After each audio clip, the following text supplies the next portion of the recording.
welcome back to crop production and management. In the previous class, we learned about irrigation, then adding manure and fertilizers. In today's session, let us discuss about protection from weeds. Isn't it? What is meant by weeds, children? It is a new term in our class, isn't it? Weeds are nothing but these are undesirable plants are called as weeds. You know, children, in the main crops, there are also growth of weeds will occur. So, the removal of, understanding children, the removal of undesirable plants is called weeding. We have to remove these unwanted plants. If not, means what happens? The main crop's growth will be affected. So, weeding is necessary. Weeding is a process where we will remove the undesirable plants which are growing along with the main crop in the fields. Otherwise, what happens? They will affect the growth. And sometimes these weeds may interfere in harvesting and become poison for animals, including humans also. Isn't it, children? The weeds, what they are causing? They becoming poison to the animals, including humans. So, it is necessary to remove the weeds from the main crop. Then, farmers adopt different methods in the removal of weeds from the main crop. For example, they'll go tilling method, isn't it? What it means? The turning and the loosening of a soil. They will go tilling method, that is before sowing process, isn't it? It is also one of the method in for removal of what? Weeds. And what happens here? Actually, the best time for removal of these weeds is just before what? Harvesting. That is vegetative growth. Means before the flowering and seeds, we have to remove the weeds from the crops. Isn't it? And regularly it should be taken care. And what happens for this? We will use varieties of tools. The physical removal of cutting of these weeds also takes place by a device called kurpi. Isn't it? What is, children? It is a device which is used in removal of weeds by cutting them to close to the ground. And that device name is what here? Kurpi. And even seed drill also used for removal of weeds. Then what happens after removing these all? Even we will use weedicides. This is one method, that is tilling, using of a kurpi to remove the weeds, and also what? Seed drill. These are all few methods to remove the weeds. And along with this, the farmer also go for using weedicides. Then what is the meaning of weedicides? Weedicides are nothing but children, they are chemicals. What are? They are chemicals which are usually sprayed on the main crop. With what they will do after spraying? They will kill the growth of the weeds. So, they are not damaging the main crop, but they'll kill the weeds. This is what function of weedicides. Once again, I'll repeat, children. Weedicides are nothing but chemicals which are sprayed on the main crops in order to kill the growth of the weeds. For example, 2,4-D. It is nothing but a dichlorophenoxyacetic acid, which is a white crystalline powder. It is the name of the weedicide. When farmer use these weedicide, he has to do with he has to make dilute with water. Then he has to go for spraying over the crops.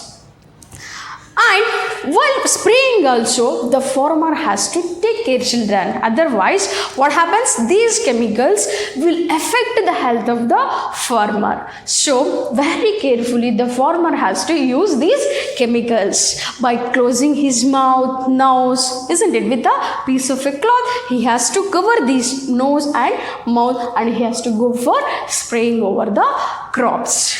Then the best time for removal of these is just before the vegetative growth of the weeds, like that is before flowering and seeds. It is a good time for removal of weeds. So what is meant by weeds, children? The undesirable plants, unwanted plants which are growing in the fields, which are not needed, not essential. They are growing along with the main crop. So we have to remove such plants. That is what weeding. It's a process where we will do removal of weeds. Then various methods we will adapt, like tilling also we will do, then plucking by hands, that is using a device kurpi we will do, seed drill we'll use, and moreover what, certain chemicals like weedicides also used, isn't it? This is all about protecting from weeds. We will discuss about harvesting. Harvesting is a very important task in the agricultural practice, children. You know, the crops has to be cut after it's mature, and that process is called what? Harvesting. It is a process where we will do cutting of a crops when after it is mature, isn't it? For example, that is cereal you take, children, it takes nearly 3 to 4 months of a time to become mature. Then what the farmer will do? He will cut, isn't it? That is called what? Harvesting. It is a process where cutting of a crops after it's mature, isn't it? And it is called what? Harvesting.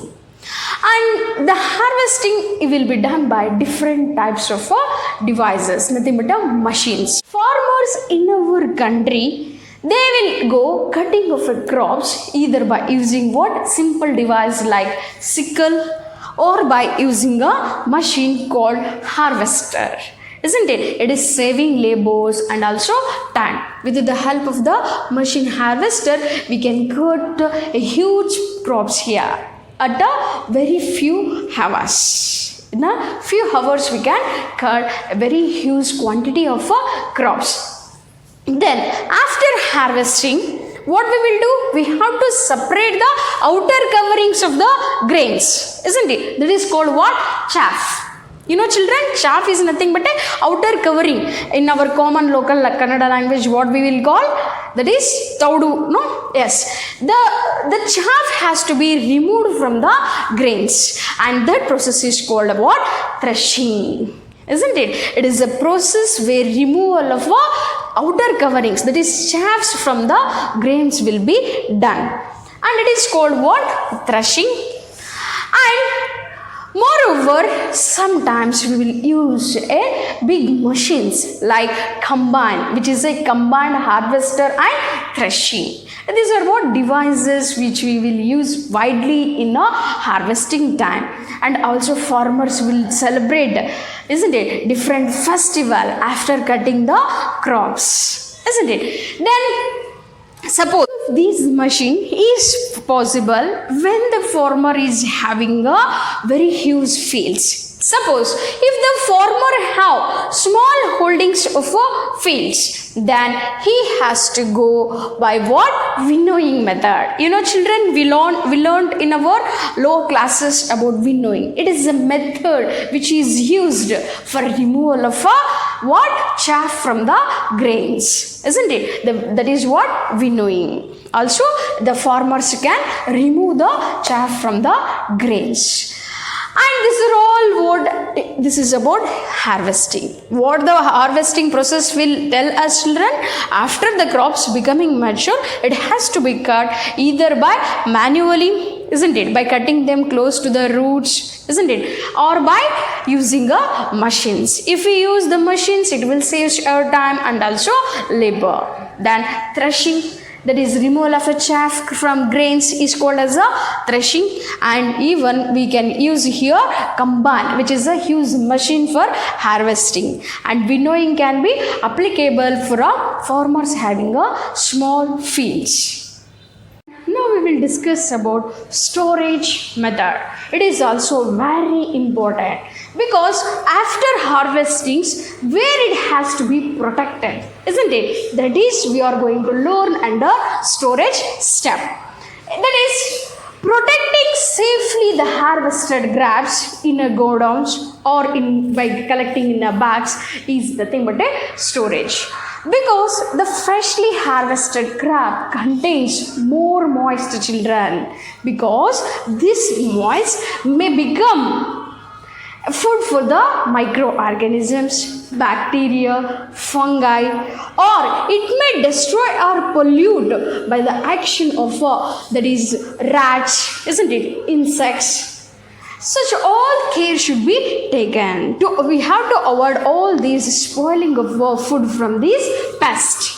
So what we have to do? The food grains has to be stored safely in a what? In jute bags or in a what? Metallic bins. If the produced crop is huge, then what we will do? We will use big devices like grain silos. These are the what? Like a industry, children. They will store for a that is they'll store grains for a longer time. So we can avoid the attack of what? Insects, rats, microorganisms. Then what we will do in our homes to protect the grains from spoiling or by attack of fungus? What we will do? We can use dried neem leaves, isn't it? To store that is food grains for a longer time at home, we can use dried neem leaves in the jute bags here. Then after all these doing so, we can save, that is we can store the food grains for a longer days, isn't it? So what has to be do, children, in the storage stack? We have to protect the food grains from the moist or from the pest, isn't it? Or from the microorganism or by what? Polluting that. Plants are the main source of food. Along with the plants, animals also providing food for us. So, based upon that, they are classified into two types. That is, milk-yielding animals or milch animals. Means the animals which give us milk. Those animals are called as a milk-yielding animals or milch animals. Example, cow, buffalo, goat, etc. You can take here. Usually, children, what happens means compared to the plants, animals what they are giving energy will be more, means the protein content in the food of the animals will be more, but it is expensive. What we are getting food from the animals, it is expensive. And the next comes what? Another method of that is animals, that is meat and egg yielding animals. The animals which gives us meat and eggs are called as a meat and egg yielding animals. Example, goat, sheep, poultry means chicken, those are all coming under this, and also fish. Understanding, children? Along with the plants, we are also getting food from the animals. Animals food contain rich in proteins and fat levels, and those are all what? Expensive, and they are broadly classified into two types: milk yielding animals, meat and egg yielding animals. Then comes what? Animal husbandry. It is a branch of agriculture which particularly deals with what? There is feeding, shelter, health, breeding of the animals. Understanding, children? It is a branch of the agriculture which particularly studies about the health, shelter, feeding, breeding of the animals. So overall, what we learned from this chapter, children? We learned varieties of steps which has to undergo by a farmer in order to get a good yield. We learn different varieties of steps we learn, and also at last, along with the plants, animals also providing food for us.